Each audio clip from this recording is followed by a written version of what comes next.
I'm Andrew Gastelum. I'm a writer and an associate editor with Sports Illustrated.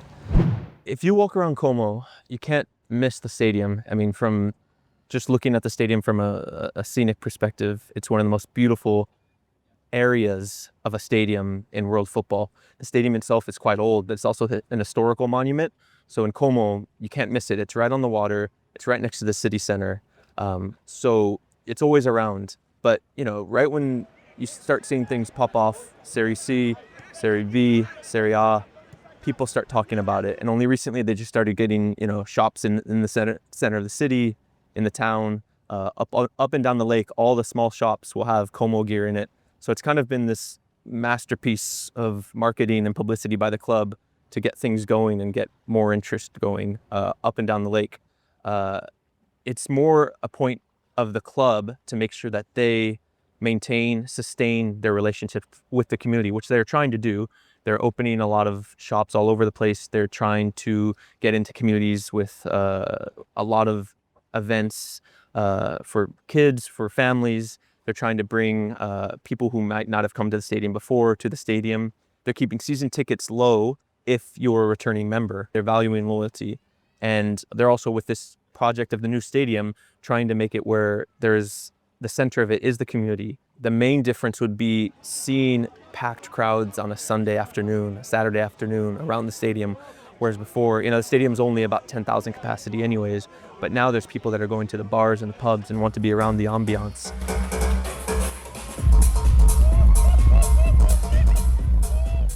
So the club has been making this push to be more or less a Disneyland of football, right? What they're doing is they're adding a lot of assets to the community as well, and they're winning. Success will override everything. What happens when there's a losing streak or when results aren't turning around? We haven't necessarily seen that yet, just due to the success of the club. But I would say the VIP experience has always been a part of Lake Como. It's always been a refuge for the elite, even dating back to Roman times. So this is something that's always been in the tradition of Lake Como. What's happening now is the masses are coming to Como. Before, it was a select few that would make their way to Como. Some call it the Clooney effect. You know, years ago when George Clooney bought his house on the lake, bringing more notoriety to the region. But the club is jumping onto the idea that this is becoming a mass tourism spot. But in Como, there's no Colosseum, there's no Eiffel Tower, there's the lake and the natural beauty, which you can only access at certain times of the year. Before, things would close in September and stay closed until Easter. Now it goes all the way through to the end of the year, through the holidays. So the tourism aspect has changed drastically just in the last 10 years.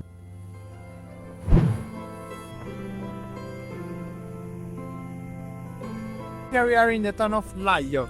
In front of us, the beautiful Villa Leandra is a villa from the 17th century that recently becomes super famous because it's George Clooney's house. And here we can see the beautiful Villa Pizzo. The yellow part on the left is the oldest villa on the lake. It was built in the 1426. Nowadays it's used as location for weddings or private events, so it's possible to rent it for 30,000 euros a day.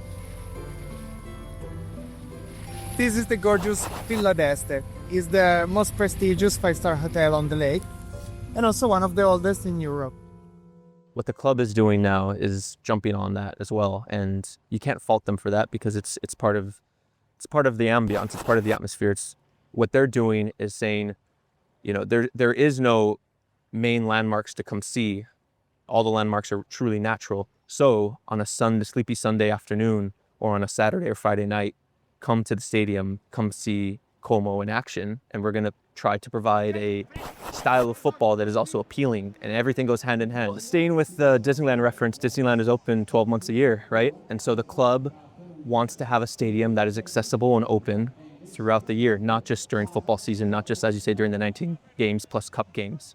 So it's actually quite a genius move here. They've kind of turned the model of a preseason tour on its head. Instead of a European tour or an American tour or an Asian tour, they're doing a Como tour. It's a staycation tour, we could call it, right? And so what they're doing is saying the whole world comes to Como in the summer during the summer, football isn't really happening. So what we're going to do is put on a tournament when most of the world, most of our tourism is here at that same time. And it's brilliant. And you stay here, you build revenue, you build your marketing scheme while staying at home and having everyone come to you. So it's something new that we haven't quite seen in this same capacity, because they're combining the Como Cup with the experience of being here on Lake Como as a tourist. You're getting incriminating evidence here. Honestly, incredible. Like, not just the football, the players. I think the caliber of teams is really high.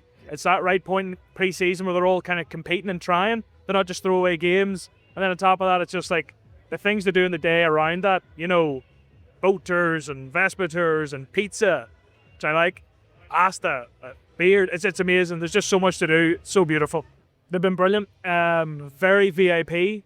It is exactly the type of place you expect VIP experiences to happen. The boat, as I say, was top notch out in the lake, and then we went for an incredible lunch at the Mandarin Hotel, which was just like, it felt like Michelin star food. But I'm not a guy for wee picky bits, but like I came away full with like really good food. We went on the Fate 500 tour, and it was just, I barely fit in the car, but it was the views once we got high above the lake. Again, you're seeing it from a whole other angle. It was brilliant. And then the seaplane got grounded. Which is a shame. Yeah, next time. Yeah. The one big pinch me moment that I've told everyone, including yourself, was I was in the hotel and I opened the door to the gym and Robert De Niro walked out. That was what am I doing here, imposter syndrome, pinch me moment. Robert De Niro in the same hotel and looking at me. It was just crazy. Did you see what he was doing in the gym? No. He was coming out as I was going in. He was covered in sweat though at 80 years old, so fair play to him. It definitely has more character. It's very homely, exactly what you'd expect of like traditional Italy. It's got nice homely stuff. They brew their own beer. The food is lovely. It's the people here. Everyone's very friendly. I think I've been to a lot of hospitality across Europe, and some of them are really bougie and sit-down meals and steaks on us. And while that has its space, this feels like a different experience and like one that you won't forget. The one thing I'd love to see more of, and this is more a hopeful answer than what I genuinely believe, but I think for like smaller clubs like Como, who are obviously getting much bigger, their pitch side seats where you're actually sat on the pitch are incredible. And I've seen like in America, stadiums have like you can sit in a jacuzzi and watch a game, or some of the clubs in England have like you can hotel stays and overlook pitches. You can lie in bed and watch a game. I think those unique experiences will drive fans to go to clubs that they would never otherwise go to. That's maybe more like as a creator, my dream, so I can do weird things for videos. But I think the really unique hospitality or like bonus experiences is where I'd love to see it go, because content's just keeping growing and people want to do weird and wonderful things. Hopefully, maybe. I'm sure you will. I'm sure you'll be the first person they come to. I'll be the first one to try it out. My name's Jonathan Civitella, and I'm originally from the United States, originally from Philadelphia. And I've been living in Como for the past 5 years. I support FC Como. Never really supported a football team before living here, but since I've been living here, FC Como. So growing up in the States, I love sports, and grew up going to baseball games, football games, basketball games, and the Phillies for baseball, the Eagles for football, the 76ers for basketball.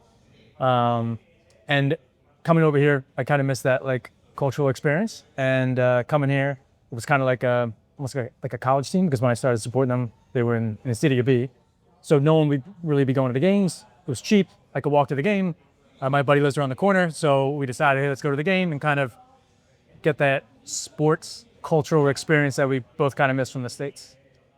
It's just such a celebration of the game. I think it brings like tourists, I think, to somewhere they normally wouldn't be able to like come to for something they love as well. So and like even for the kids around today, like you're seeing everyone getting involved, playing games, like we're meeting people from all around the world. And we're all here in celebration of the game, of love of the game. So it's hard. Oh, fallo, goal! We live in England at the moment, so we do gap years. So we work at schools, and so we're doing like a Euro summer tour, and we saw this. We saw this was on there, so we thought it was like good stuff. Yeah, parents used to live in England, so dad played football professionally in Australia, and so I just did the same thing. I've played football my whole life. Good team lineups as well. A lot of Aussies played for Celtic. Yes. And Postecoglou, the manager. I'm a Tottenham supporter, so I'm a massive Ange fan. So I had to be here for Ange. It's definitely a drastic difference between what there was in Serie B and Serie A in terms of just the overall game day vibe. But I also think there's more fans in there, and when Como does something proper, the place goes nuts. That's really cool. Definitely a different like energy. There are a lot of Como fans. They're very loyal to their club. The thing is, they have mostly been happy with what the club is doing because of the success. They've jumped from Serie D all the way up to Serie A in no time. They've made gains that no one thought was possible. They have Cesc Fabregas as a coach. They have the rumors linking them to players like Lionel Messi. However absurd that may sound, this just 3 years ago would have been preposterous. And so the fans are reveling in that glory so far. What the club has also done is they know that they cannot sustain themselves solely on tourism, because you need season ticket holders, you need fans coming to the game on a rainy night in January, and you need local support to build up the club, because if you're purely a tourist club, it will be a club without a soul. Part of me likes the Serie B vibe of you go, it's very casual, you have diehard fans who, if they win or lose, you're just going there to support the team. And yeah, you can roll in wearing a t-shirt and like mesh shorts and feel completely fine. And you still need that soul screaming in the end of the stadium that's there. A lot of them have been here since Serie C days. A lot of them are really happy to see the club rise so quickly, and so they're reveling in the glory. When you have success at this level, you'll be happy to hear your club mentioned as Disneyland and hear your club trying to attract fans from all over the world. You have this one of the most beautiful stadiums probably in the world. Treat it as like a UNESCO heritage site. Do not touch it. Do not you got places like Fenway and Wrigley where does it make more sense to tear it down and rebuild? Like sure, but it is this like iconic stadium. I think for the typical Como fan, I don't think the game day experience is going to change it. They've been doing X, Y, and Z for years. I don't think all of a sudden they're like, hey, I also want to go on a boat ride, or I want to go to this villa for an aperitivo. They're going to keep doing what they do. I imagine it'll get even more creative, more luxurious as they creep up the Serie A standings. I don't know how you can top an aperitivo at a villa on Lake Como, but I'm sure they can somehow top it. We had friends over here. We had the chance to open our city to friends coming for football, enjoying the city, and to enjoy also the hospitality. We are quite proud to have the chance to invite such a good team, such a good supporter, and that this experience. It has been fantastic.